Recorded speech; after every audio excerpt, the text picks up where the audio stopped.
The Song of the Storm. In a small English town by the sea, there lived a boy named John. His heart was as restless as the ocean waves, and he dreamed of adventures on tall ships. His best friend, Mary, was gentle and kind. She worried about John's wild spirit. "Be careful, John," she'd say. "The sea doesn't care if you are brave." John's dreams pulled him away to sea, but the life he found was not a grand adventure. He worked on ships that did terrible things, capturing people in Africa and taking them away from their homes.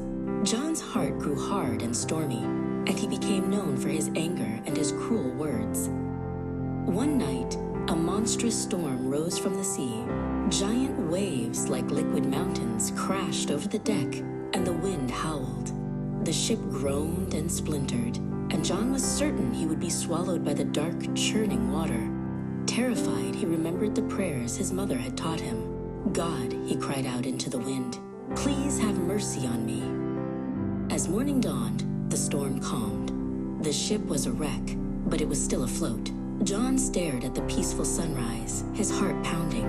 He knew he had been saved by a miracle.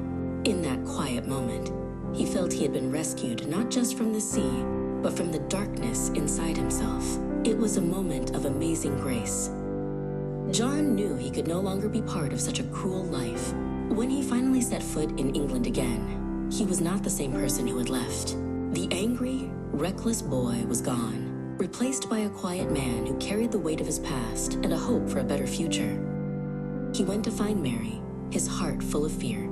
But when she saw him, she didn't see the cruel sailor he had been. She saw the change in his eyes and the sorrow he held for his past. They found their friendship again, and it blossomed into love. John devoted his life to the God who had saved him. He became a preacher, and his church was a place of comfort. He didn't speak of anger and punishment. Instead, he spoke of forgiveness and second chances, telling people how even a wretch like him could be loved. To help his congregation feel the hope he felt, John decided to write a song about his journey. He thought about his life on the dark sea, how he had been so lost in his own anger that he couldn't see the good in the world. He was blind, but now he could see.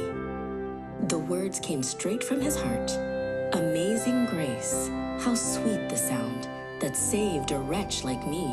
I once was lost, but now am found. Was blind, but now I see."